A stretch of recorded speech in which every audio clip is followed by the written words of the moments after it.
Hi, friends. Welcome back to another episode of the Bizz Bitch Podcast. I'm Jazmin, founder of the Bizz Bitch community and movement, and your host of the Bizz Bitch Podcast.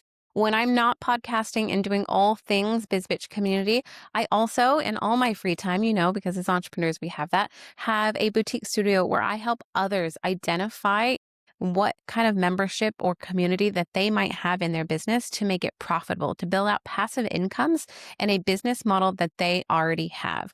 I am wildly obsessed about these kinds of things, equally wildly obsessed with helping women get past that 5-year mark in business through my business coaching framework, which is a really systems-focused style of coaching.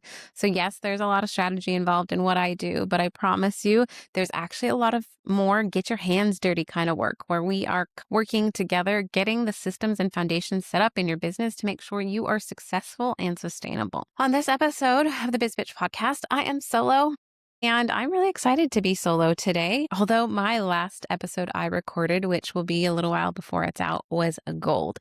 So fiery. I can't wait to share it with you. But I'm excited about this solo one today because I'm going to be talking all about something pretty significant that just happened in my life that I think I teased a little bit on my last episode, but I wanted to kind of save the good stuff a little bit for like this one to get a little bit more spicier with you and be like really honest with you on what it takes to do something like this, to be honest. And I feel like I need to give you a bit of backstory before we jump in. So I'm going to do that. But I want to set the scene for what I'm talking about today. And it is my International Women's Day event. It is my flagship, largest event I do within the Bizz Bitch community, which is also a big passion project of mine. And it is the Bizz Bitch International Women's Day event, which is called the Group Chat IRL, but follows the model of International Women's Day as a whole on the national holiday, which is March 8th, which just happened. This month is National History Month for women. So we get to celebrate all month long, kind of like I like to do for my birthday, but for women. And yeah, I'm really excited about the conversation today. It isn't just an event for me in the same way that other events are. I have been doing events for 15 years. I've worked in catering, I've worked in weddings, I've worked in small meetups, I've done large conferences, but there's something that feels so different about the International Women's Day event. Maybe it's the 300 women in the room. Maybe it's the 30 plus women-owned vendors that help me make it happen. Maybe it's the 25 other community leaders that I get to do it with. And maybe it's the incredible support team I have wrapped around me to where it kind of feels like I have co-founders in my business for 2 months a year. I'm not sure what it is, but there's something so special about the International Women's Day that I can't seem to shake. And I almost ride this high a little bit for a few months afterwards, after the feeling of what you get in that room. And it almost is also, I ride the high, but then I feel this really weird low afterwards, which I'm going to talk about in a little bit, that I think those of us that host events, that host high impact events, kind of get, and we don't talk about enough, that it comes with this wave of emotions. And I think there should be a support group for those of us that have these community events, or when you're running retreats as well, and that feeling that you get running it and watching it happen, and then this deep emptiness you get afterwards that I would relate to maybe your wedding day. I don't know. I don't want a wedding, so I will never get it. So I like to joke that my International Women's Day event is like my wedding that I get to have every single year with all of my closest girlfriends in the room. So maybe it's like a bachelorette party wedding. But I want to take you back to the beginning of where this event comes from. And I think it's important to share this story because I'm hoping that it also can inspire many of you to just go after your damn dreams and not think too much about it. So when I lived in Australia, I used to work in sales, and I worked in sales for this big hotel chain. I worked for Marriott, and I used to get invited to networking stuff all of the time. And I was always a yes, because it got me out of the office and I loved people. But I hadn't been invited to this one event specifically that was something I had no idea what I was walking into. It was International Women's Day, which I had never fully heard of. I had kind of heard of it, but really in the States, we don't celebrate it. So I just didn't realize the impact of it or what could happen around that day. So I said yes. I grabbed my ticket and was great, I'm going to a networking breakfast. There's probably going to be 50 women in the room, maybe, some light networking, a speaker. It'll be cute. I'll spend a few hours there and then I'll head back into my daily routine of what I was doing at the time. And I couldn't be more wrong on what that day was. I walked into a room at 8 o'clock in the morning, my friends, with close to 1,000 women in the room at breakfast time. a ballroom filled with round tables of women who were dressed so damn cute in their most fashionable outfits, not in boring corporate blazers. They were dressed in colors and their dresses like they were going to a fashion show and drinking champagne and just having this day, the most special day of their lives. And I got like instant chills up my body and was like, what is this? What am I walking into? Who are these women? And how does this company exist? And how do I be part of this? Like, how do I do this every day of my life? I sat through this event, and just the entire time I felt like you had to pick up my jaw off the table of what I was watching. I sat at a table with these women who all had these most interesting stories to tell, who were all so inviting and so warm and welcoming and wanted to know so much about me. And were sharing their stories and their journeys of being entrepreneurs and in corporate or just women in leadership. Through the brunch, there was incredible keynote speakers sharing stories of their journeys of being women in whatever industry they were in. There was this host who was the founder of the company at the time who just could command this audience and where all these women just wanted to be her best friend. And I just remember sitting there in this breakfast thinking to myself, like, I've never seen this world, right? I've seen normal networking events. I've been to some, wine tasting events and some pretty cool stuff in my days, but I had never been to or seen anything like I was experiencing that morning, and especially with that many women in the room. And I just remember thinking, I have to do something like this with the rest of my life. I don't know how I'm going to do it. I don't know what I'm going to do. I don't know what that's going to look like, but like, I think I have found my life's purpose. I think I have found what lights me up inside. I think I have found that thing, because everything I had done up until that point was exciting and it was fun. I was working in events, catering, fancy hotels, boutique hotels right underneath the Sydney Harbor Bridge, but nothing quite gave me the feeling like I had in that room that day. Long story short, I actually left the room that day, went straight to the website of the company, which was called Business Chicks, which shout out to my sister company in Australia, which I am so thankful for my time there, and went straight to see what kind of jobs they had open. And I applied for so many jobs that fit my experience, kind of fit my experience, but didn't. But I was like, I will do whatever I can to get in this room. I applied to also volunteer. And finally, after a few months, I was able to get my first interview, and I did actually go on to work with them for a few years in a partnerships capacity. And when I look back at my time in Australia, I had lots of great memories, and I do have some really great friends from that time. But I feel like, which I'm actually thinking, I'm just putting two and two together. I think my time in Australia was meant for me to find this company, work for this company, and see what is possible, and that it is possible to do what I do now. Because I don't know if I would have ever found that world without that time there. And that feels really special to me.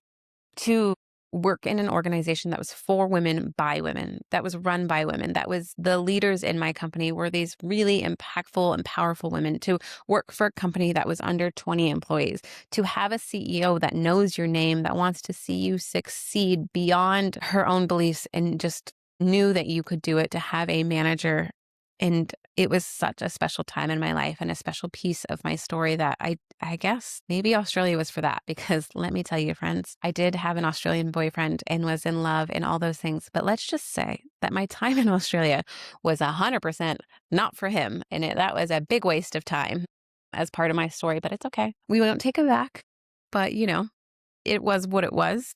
But I've got lots of friendships and memories. And I do think kind of my time in Australia was meant for this part of my journey and to show me what it was like to have a women's company and give me the dream for me to be able to do it one day. So fast forward, I moved back to San Diego after that whole journey had came to an end.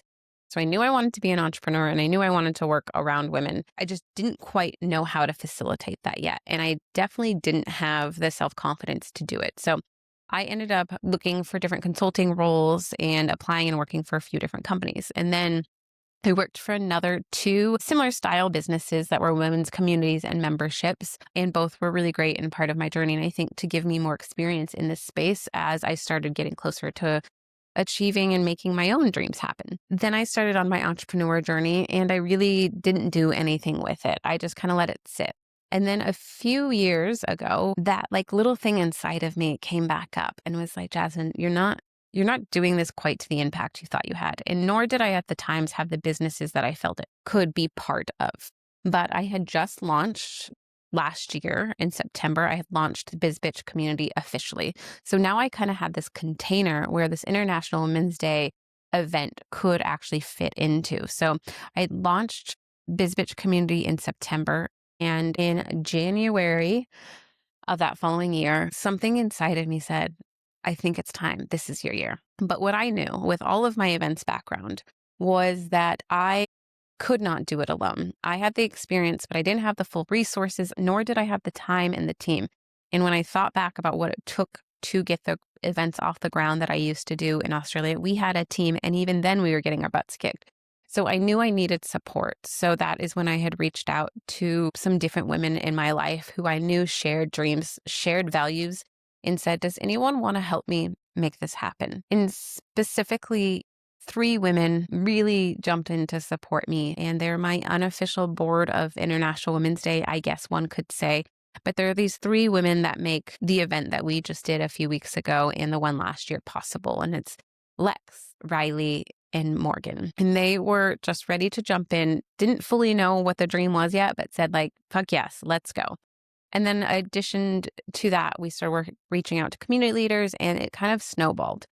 And I'm going to get into some of the kind of logistics to help those of you who have a vision and a dream of something like this feel like it's possible, and how it really can impact when you have a community or membership. But I say the story because I know what it's like to walk into a room and get full chills and be like, I found my calling. I want to do this one day. Something inside of me has just been shook up, and I'm going to do this one day. And then not really know how to, and then kind of put it on the side burner for a little while, and then have something come back inside of you and light you up to where I have to do this. This is my life's calling, and I don't know what I'm going to do to get this done, but I'm going to do it. Because I think there's so many of us sitting on so many ideas that we do nothing with. And then they just kind of die because we don't believe in ourselves, or we try and do it all by ourselves when it's a lot to do something all by yourselves. So don't feel like you have to do it all by yourselves. The first year of International Women's Day I didn't think it was going to be possible. So March 8th is the technical holiday of International Women's Day. I had reached out to some of these women in my community like mid-February, and I was like, this is nuts. And when I reached out to them, I also wasn't like, hey, I just want to do like a small brunch. I wanted to come in with big impact. I wanted to give women the feeling I had when I walked into that room when living in Sydney. And so I knew it had to be something different and of impact.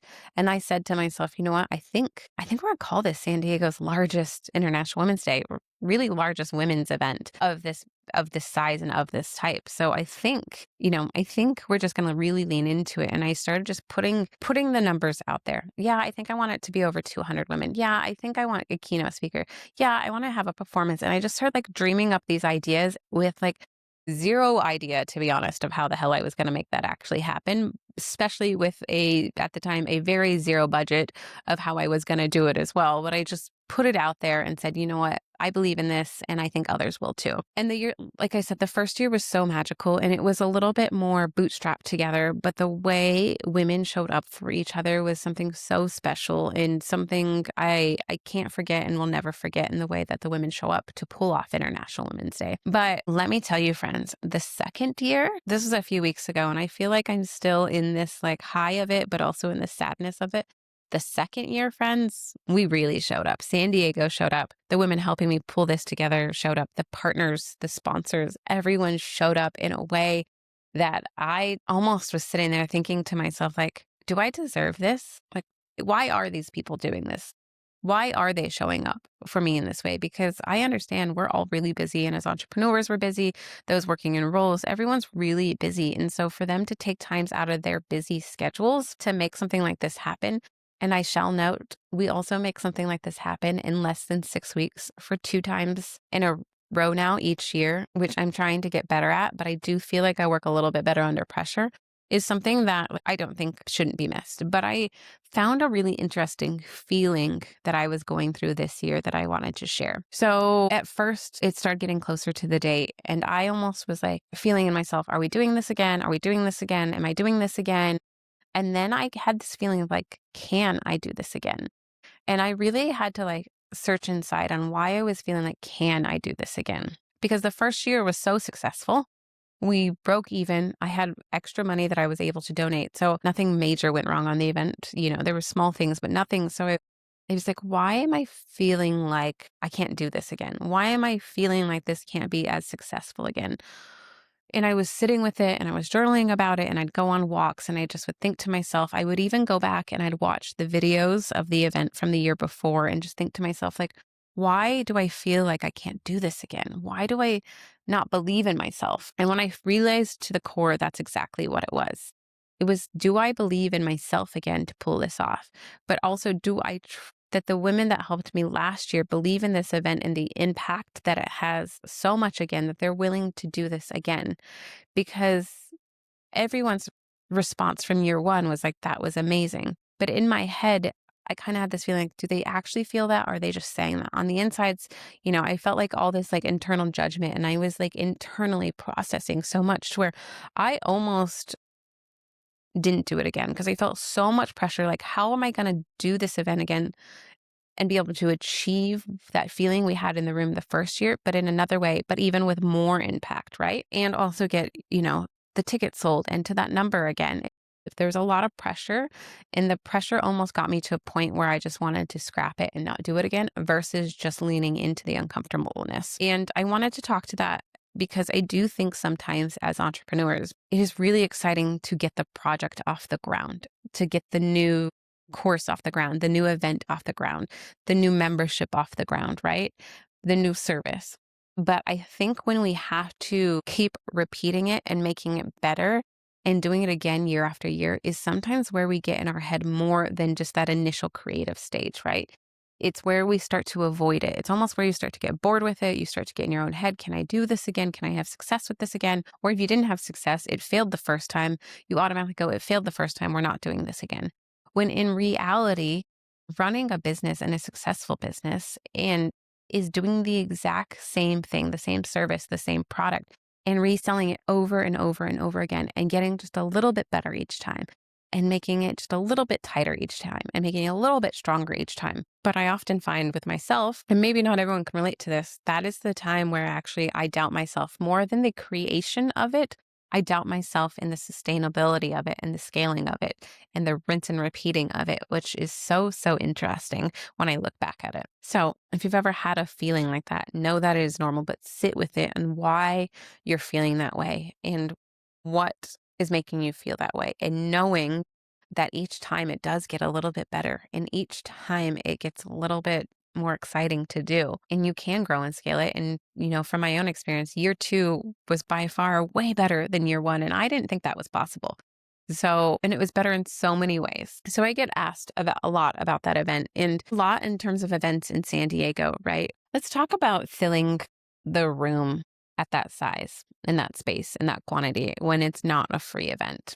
Even when it is a free event and it's not, a conference, and it is your first few years, and how you fill those rooms, and honestly, how you fill events in general, because I think there is a lot of entrepreneurs out there hosting events and hosting meetups and networking events and workshops. And obviously we all know the way you make money is through the volume, right? The volume to fill those spaces. It's honestly how and why companies like Groupon were so successful, because a Groupon could come in and promise you to sell the rest of the seats in the space. And I think as those of us who host events and host community, a lot of the time when our first or second meetup or event doesn't have sold out seats and it's not filled with, 20, 30, 40, 50, 100, 200 people in the room, is when we get into our own heads about it's not worth it. What are we doing? People don't want to come. What have I done? What a waste of time. When in reality, I don't think we give ourselves enough credit of what it takes to actually fill those kinds of spaces. If you think about, this is what I sometimes remind myself, even a celebrity or a big star, I'm not talking like your Taylor Swifts, like obviously they are sellout shows and we get that and like bow down to them.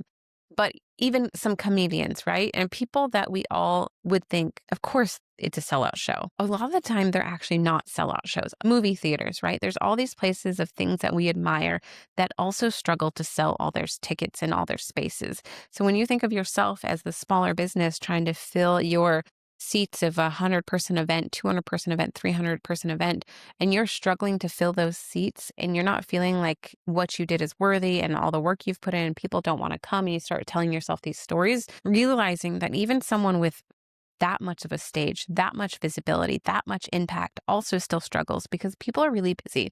I wanted to share some of the things that worked really well for me to fill the room both years in a row.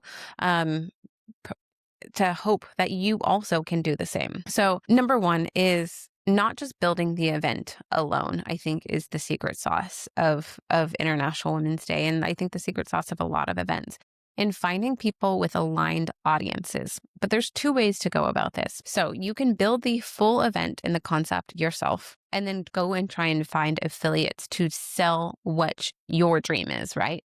So this would be me hosting International Women's Day and asking those with aligned audiences to just post about it and hope that they do it and they feel like they're part of the day, which does work actually really well as well. But there is a lot more almost like babysitting that has to go into it to making sure they're posting and asking them to post because they're selling your dream and your thing versus coming at it with this way of bringing in others with aligned audiences and asking them to be part of it with you from the beginning. Find others who have aligned audience and aligned shared values and mission with you, and ask them to come in at the beginning. Co-create together.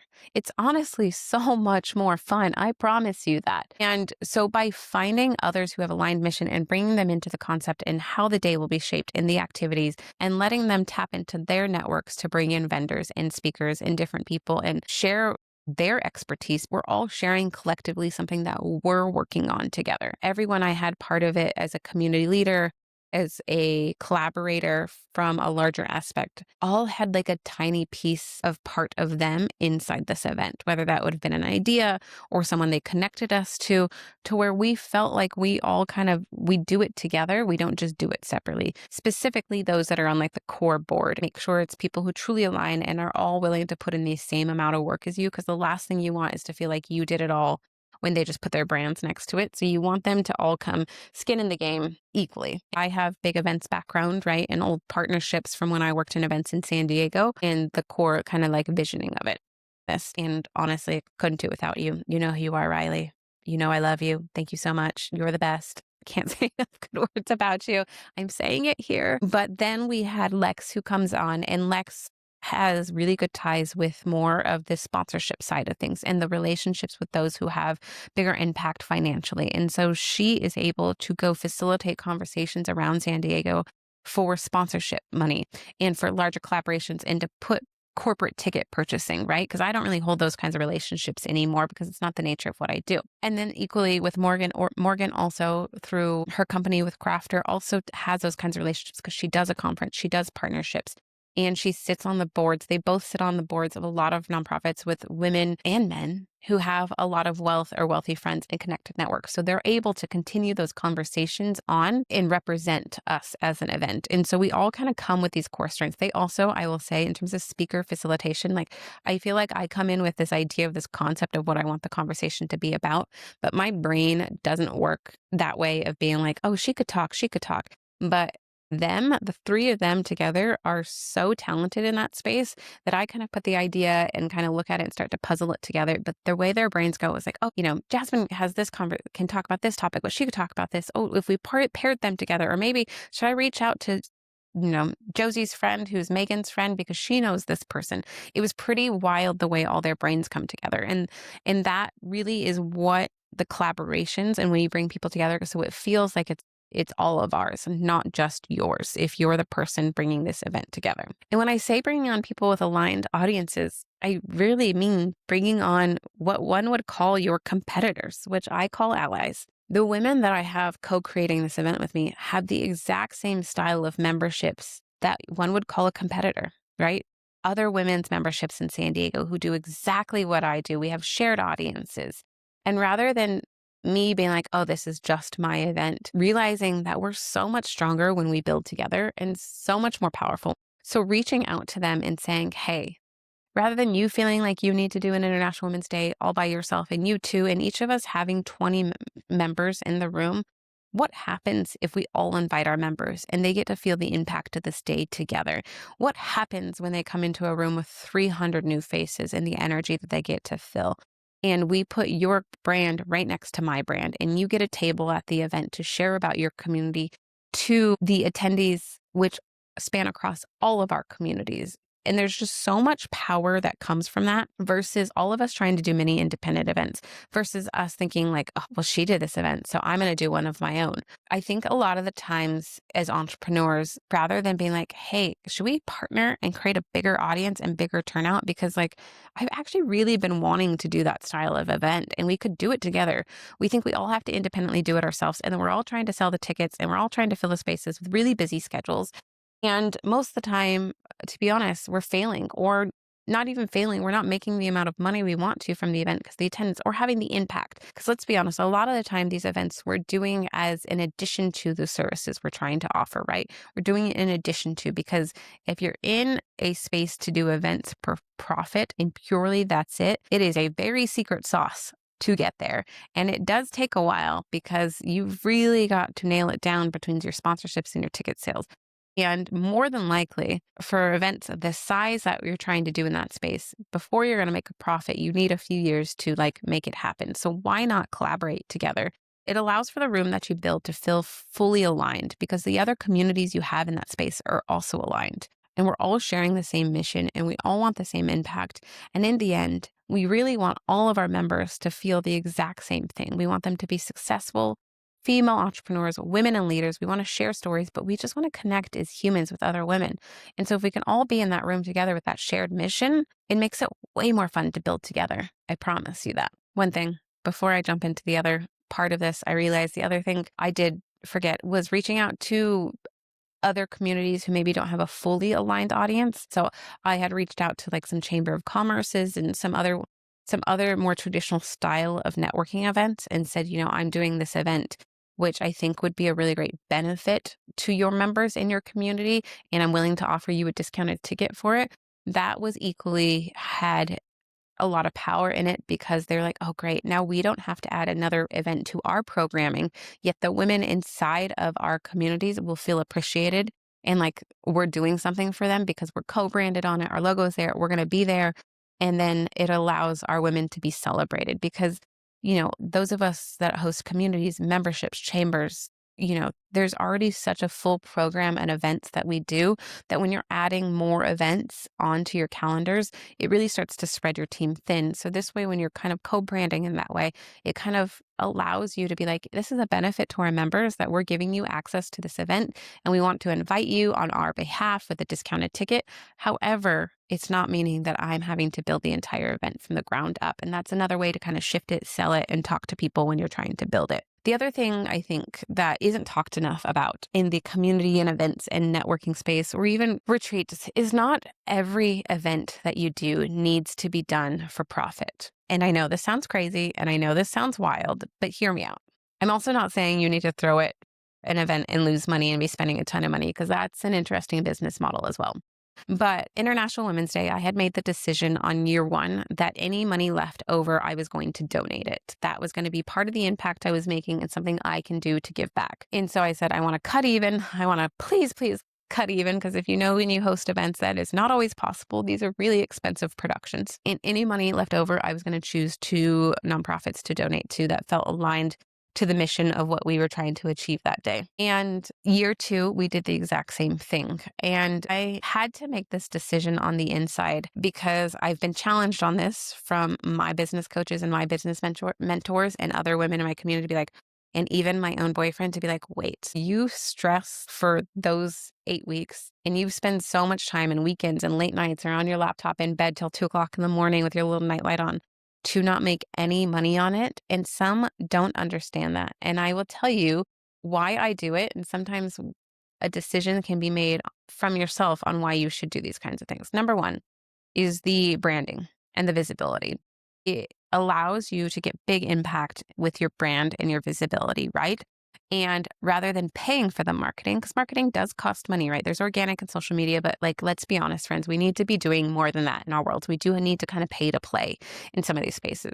So rather than paying to play, it allows me to kind of like break even and play in a weird way. So it gets a lot of eyes on my brand and what I do in me as a founder, and also all the other women in the room and the platform that we're putting everyone on and the speakers. And it kind of builds our brand authority in this space without us having to spend a ton on marketing or on ads. I will be honest, I did actually put ads on this year's event because someone in our core community runs ads professionally, and she donated her time to set up some ads, which were very successful. Do not play in that space if you do not know what you're doing, because she does this every day. People pay her thousands of dollars to do this, and it was very targeted and very specific. And the ads it sold tickets, but it also was kind of like a space filler of a ticket, because I think it cost 30% of the ticket value in order to run an ad. So you're not making full profit, but it's filling the space. And, that still has a really big purpose. But you are essentially building authority around your brand and your name when you do events like this. You also are giving transformation and impact back to your community members and to your membership or your clients, right? And yes, that can be done through workshops and other things, but to do like real life events where they're tangible and there's lots of things going on.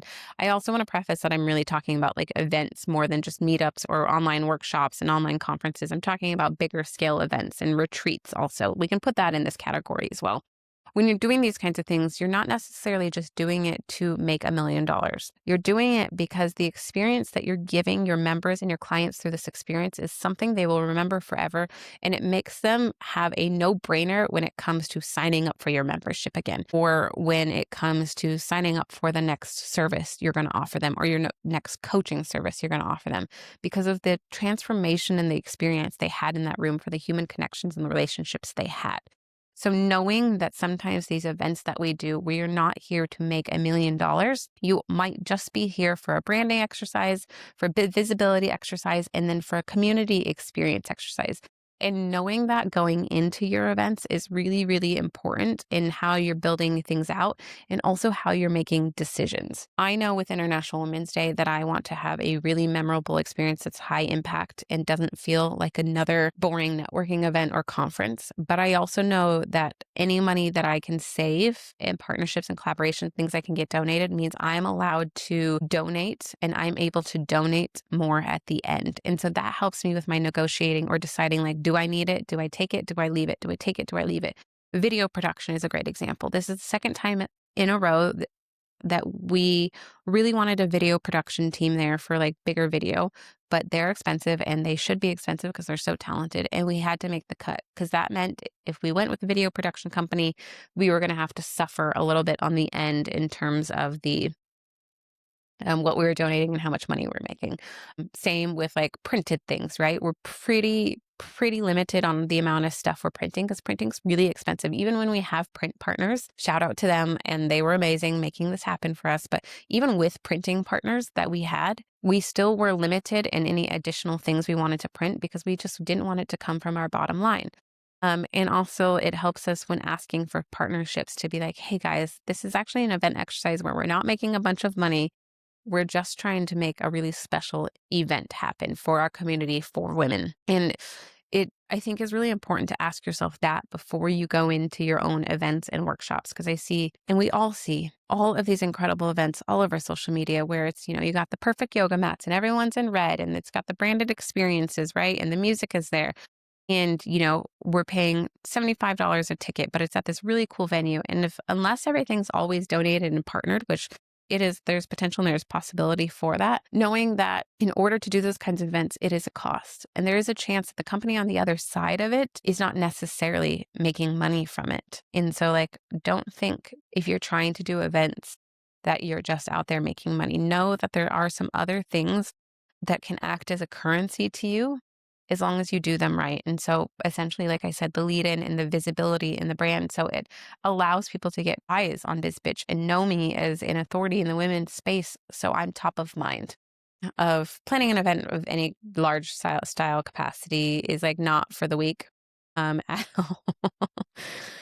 Like I said, sleepless nights, lots of anxiety. My brain is just constantly stressed out. My poor boyfriend, gets literally like Lunchables for lunch and macaroni and cheese for dinner during that time because I just don't have time for other things. He does really step in, he grocery shops and he cooks for me, but all the other times I become like less of a girlfriend. And I think that's also a really important thing to note is when you're going into big things like that, your big retreat, right? Your big conference, the big launch in your business, have conversations with people in your life who love you so they realize that you're not trying to disappoint them and you're not trying to be a bad friend or bad partner. You're just in a growing phase. You're just trying to get something off the ground. So I always, with International Women's Day, as I'm about to start gearing up to it, I have a conversation with my boyfriend and I say, you know what? It's International Women's Day time. So I'm not about to grocery shop anymore. The dinner is about to be real sad looking. I can't be as social and go out as much anymore. So I need to be like really selective with what social activities I'm putting on our calendar. And same thing with my friends. I'm like, give me, after this date, I will give you 2 weeks of my time and we'll have so much fun and we can book a vacation.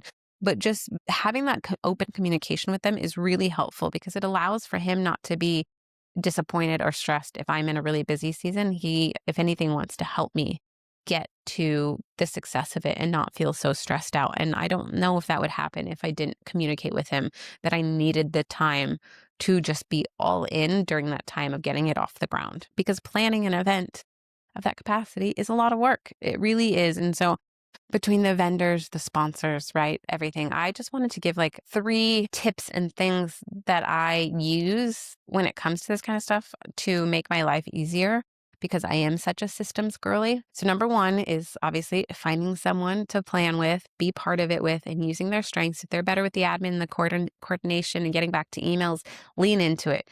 It is, I'm going to go ahead and say it, as much as I have collaborators in on this event, it is not just my whole thing. It is really hard to still give up control and know that people are going to do it in the way that you would do it, in the way you want to do it. And sitting down with yourself and having a talk to yourself and letting yourself know that it might not get done the way you want it to get done. It's probably going to sound different. It's going to look different. And things might actually not go as planned, but knowing it's getting done and you're getting help so you cannot feel as stressed is also equally really important. Like just allow the help in. But it's a hard one for me because I was like, I have in my mind, I have this big vision of what I want it to look like, but I also couldn't do it all by myself. And so I just had to, without looking at everything, just trust that those that were helping me with it were going to do it to the best that they could because they wanted it to work for us too. And I promise you, 95% of the time, everything was perfect and amazing, if not better than the way I would have done it. And that was a huge learning process for me. Huge learning process for me. A few tips outside of that worked really well is putting automations in the event process wherever you possibly could. So I chose to use Luma as my ticketing platform for my event outside of Circle, which I used to host my membership, but I needed a ticketing platform for this event that could be outward facing, to where you didn't have to sign up for a membership and you could still buy a ticket. And I really have decided recently that Eventbrite is not for me. It's old, it's clunky. So Luma was what I tried and I loved my experience working with it. If you're doing events and trying to find a place to host them, I highly suggest Luma. It's a great platform. You can brand it, you can personalize it, you can add different membership levels, coupon codes, just all different things. So that is where we decided to host it. And when I set the event up on Luma initially, I also make sure to go in and set up these 3 things right off the bat. Number 1 is the email that they get when they buy a ticket. I make it sure to make it not be just the quick brand, like non-branded Luma email. I made sure to include information about the event right off the bat so people felt like they could start to experience the brand of the event and what they were going to expect that day. So I set up that email, like that thank you email right off the bat. The other thing that I build in right away is all the different ticket levels right off the bat. So rather than going in and editing it and changing it up, knowing when I first built out the event, what my ticket levels were, when prices were going to change at what dates, I also feel like it allows others to make a decision on when they're going to buy a ticket. Because often you'll go look at a ticket and you go, oh, I'll buy that in a few weeks. But if you didn't know the prices were going to go up in a few weeks, would that change your purchasing decision? Probably. So you're going to buy it now rather than wait 2 weeks. And so putting in all your ticket levels when they go up and those different dates right off the bat is really, really important, I think, and key into making your life easier. The other one that I put in right off the bat was the how was your experience email and making sure that was set up, which was what I loved Luma for as well. So an email went out as soon as the event ended saying, how was your experience with the rating system and testimonials, which allowed me to not have to worry about getting that out when I was so exhausted and just wanting to hang out with friends and wanting to put my feet up and just rest and go to the beach on the day after the event.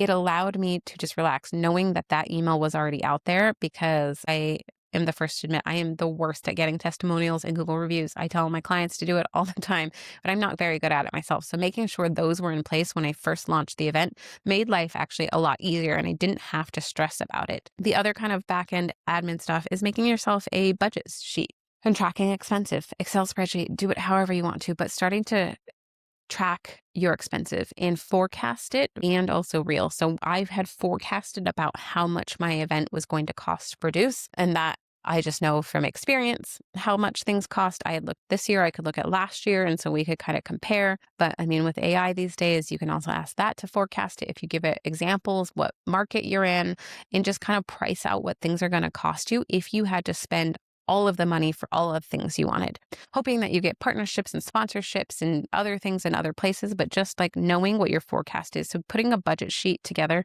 from day one when you get your event off the ground will really help you on the back end of tracking expenses and knowing where you're at financially, to know when you're making decisions on if you need the cute pink cups versus the, boring plastic white cups, or if you need to put more money here or put more money here, with a quick snapshot where you're at financially with your event, which is super, super helpful. The other one that I put right in from the beginning is how you're going to collect money for sponsorships if that's a game you're going to play in. So I last year had this great idea, because I use HoneyBook to collect payment from my clients, right? That I was going to run it off that. And so I will say you could also collect money for sponsorships off Luma. However, it would just be like a ticket category, right? You couldn't do any kind of like media kit presentation or sales presentation inside Luma.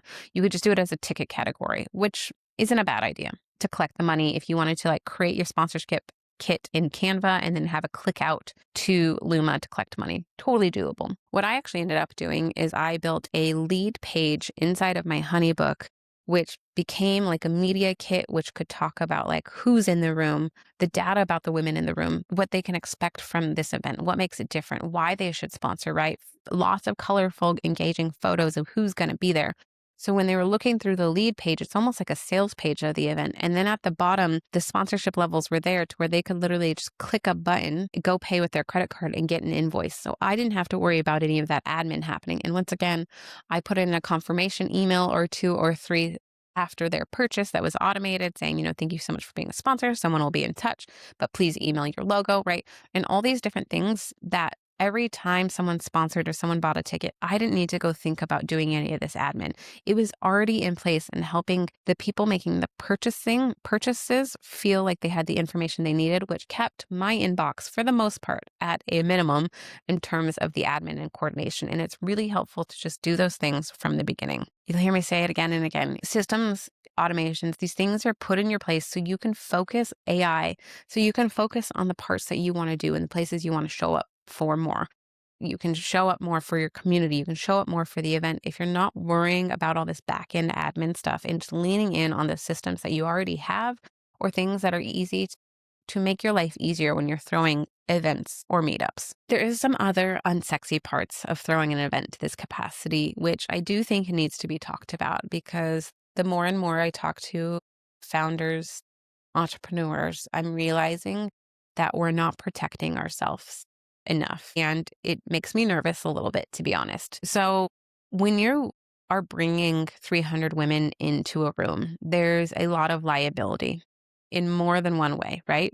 Someone hurts themselves. If something, let's say, absolutely knock on wood, bad happens, like an aggressor, someone comes to that room that's not happy about our day because it is a public event and it's out there in the world, right? Or someone's unhappy with their ticket purchasing experience, or they get offended with what's said on stage, which is why it is so important to make sure that you put certain things in place, like legal, like insurance, non-negotiable, my friends, for events. If you were even are a meetup company or you're doing meetups and networking events and workshops, I don't care if they're crafting workshops, you better have some liability insurance, because all it takes is someone tripping and hitting their head walking to your event to tear down and ruin your business forever and take away your entrepreneur dreams. Make the investment in yourself. You will feel better about it. And especially those of you doing retreats that are in foreign countries, when you're doing experiences like the breathworks, the yogas, right? All it takes is someone hurting themselves and wanting to come back at you that could really drain your bank accounts. So put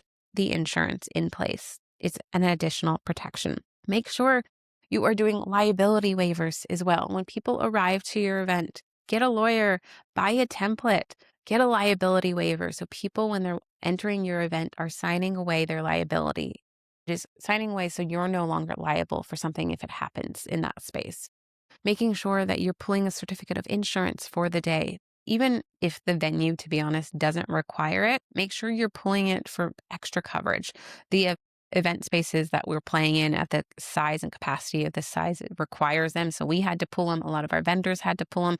And so knowing those are going to be expected costs and requirements of who you're working with is also really important. And then just contracts in general. And they don't need to be these overproduced contracts. For me, it was in the vendor application when people are applying to be a vendor, just a quick little small terms and conditions of being a vendor and what they're paying for, and that they could check a box and sign their name. Really simple things that just kind of make your life a little easier if something were to happen, because stuff can happen. And lastly, the last thing, when you're having an event to this capacity in this size, in this political climate, to be honest, where let's say women are not as favored as they once were, and what we're trying to do is security. Pay for the security. We paid for the security guard that day. It is an extra cost. Yes, we could have saved that money, but we just knew we had someone in the room if shit happens. And when it comes to security and your ticketing platform, this is a really random one, but I think it was really helpful. Even if you were a vendor, you were a sponsor, you got free tickets, you were anyone that was going to be in that room, we actually had everyone register through the Luma platform and through our ticketing platform. And we just gave them discount codes. And the reason why we did this was for risk. And I'm going to thank ChatGPT for this great idea. And the reason why we had that is because now we had everyone in one database, to where even if an earthquake happened, if the building went on fire, if, something happened that day and we needed to mass communicate with every person that was supposed to be in that room or that was in that room, we had one place we could do it through, and that was through Luma and putting a blast through Luma. It wasn't like, oh, I think I have 4 people in my email. Oh, we've been DMing that girl. Oh, she's in text message. Oh, she's there. We had one place where we could communicate to everybody if something would happen. And I highly recommend that when you're working to a volume of that size. It was really, really important in just making me not feel so stressed out that day. Okay, bestie, if your client process is still living in the DMs, random PDFs, and Google Docs, we need to elevate. I run my entire business on HoneyBook. Proposals, contracts, invoices, automations, all of my sexy systems in one place. And yes, you can fully customize it to match your brand. I love a good branded moment. It makes you look polished, paid, and put together like a real CEO. There's a 20% off code in the show notes. Get organized. Hot girls, we now automate. And even though all things looked perfect and amazing from the outside, I will have you note they were not. To just get ready for things to not go as planned. And the good news about that is, as the events team, the people putting on the event, typically we're the only ones that know that there's big meltdowns happening on the back end, and we get to control those. There is something that goes wrong at every event, whether you know it or not. Something tiny does happen. And I will share the 2 main ones that went wrong on our event day. Number 1 was that our stage was delivered and it was missing half the legs. So we couldn't put the stage up without the legs, which then meant the event design company who was supposed to be decorating the stage, putting furniture on the stage, couldn't do their part. In addition to that, his truck broke down as he was delivering our legs. So he no longer had his truck to be able to get to his warehouse to go get the legs. I ended up having to let him borrow my car to drive to his warehouse to go get new legs. But we had plenty of time. We brought them in super early, bring in your vendors early. And so I wasn't stressed about it. He went and got the legs, came back. The new set of legs he brought were the wrong size. So now we're getting dangerously closer to our event start time, as addition to we need to decorate the stage and put everything together.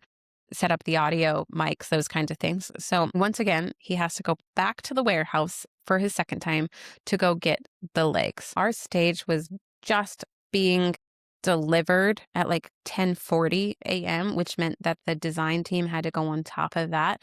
We were scrambling, sweating, lots of things were happening, but we made it. And we had a plan B, and that's all that matters.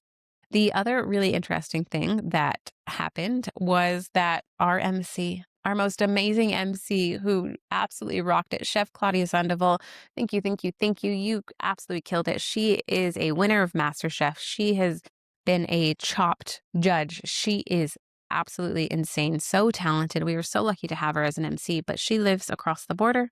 Traffic that day was a nightmare, and it was coming close to not even the event start. Event had started already. We have hundreds of women in the room. There's a DJ going. It's a whole vibe, but we have no MC. And no one had practiced the MC notes because she was going to rock it, and we had no doubt she was going to rock it. And we're all looking at our clocks and being like, where is she? No one could get a hold of her either because like the service in Tijuana was is not great. So she couldn't get on her phone. And so finally someone got an email from her. It happened to like grab service and come through. And our MC walked in the door at the time that she was supposed to go on stage. But because she is so professional and good at what she did, she walked in at 11:20. She was going on the stage 11:20. We started programming 10 minutes late. We pulled everything back. We got her in. We cooled her down, gave her a water, handed her a glass of rosé, gave her a minute, and she was able to jump on stage.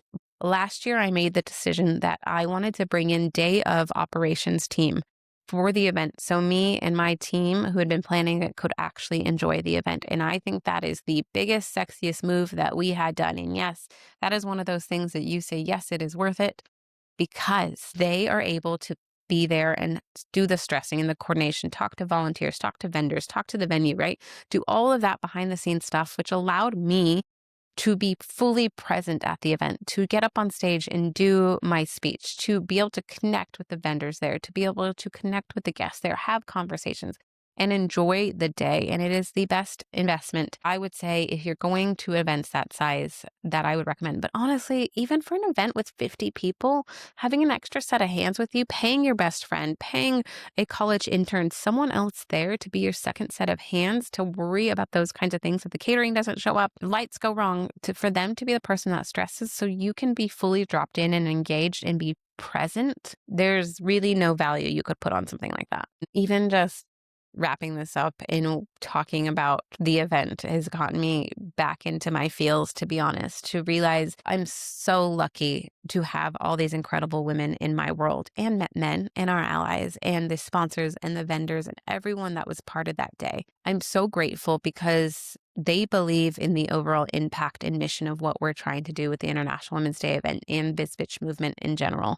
And I'm so freaking thankful. And the energy in that room is something I can't explain. You honestly just have to be there. So catch us next year, 2027. And the dream for me, to be honest, is to take it to other cities and watch this thing grow and watch women in other cities feel what it feels like to be in a room and be celebrated and share stories and be vulnerable in the community with other women, because there is nothing else like it. I can guarantee that. It is almost like a drug that you don't even have to, you don't have to take. And it's not illegal because she is free, but it is the most special feeling. And International Women's Day, like I said, is not my big product that I do in terms of an event to make a ton of money. It is not the event that I do necessarily that's fully for the Bizz Bitch community, because it's not just entrepreneurs in that room. I have corporate women in the room. I have leaders, investors in that room. It really is a bigger impact that I'm trying to achieve with that event. And so realizing as entrepreneurs, I'll leave you with this, that sometimes things we do in our business aren't necessarily tied to the revenue stream or aren't tied to like our exact brand, but that doesn't mean you can't do them. You just need to decide if you're willing to do them and how you're going to feel at the end, whether that be the partnership that you got asked to do, the collaboration you got asked to do, the event that you want to have on your calendar. Are you still going to feel the same way you feel now about whatever you want to get off the ground if you don't make money from it, if it's not as successful, and will you do it again? Because in the end, that is part of the ride of entrepreneurship, is we're building lives and businesses to be things that light us up, to make us feel inside, to bring joy and for us to share our mission and our impact with wider audiences and, wider communities. So if those are all fuck yeses, then yes, go ahead and do it. Don't necessarily just drill it down to your revenue, because I promise you, there are so many other fulfilling things that comes from these kinds of things. But no, it is a beast. It is a lot of work. And don't be afraid to ask for help and have collaborators help you with it, because you can't do it alone. And as I always say, entrepreneurship is not meant to be done alone, and especially things of this size. So thank you so much for joining me for another episode of the Bizz Bitch Podcast on my solo episode. If you liked this episode, please like, review, subscribe. Tell me, what do you want to hear about? What topics? Who do you want as a guest on here? Send guests my way. I want to have conversations, and I want to have conversations that are about the entrepreneur journey, but our stories, the impacts we're making in this world, the mindset, the sexy stories as well. Send them my way. I'm so excited to have you here, and bye, bitches.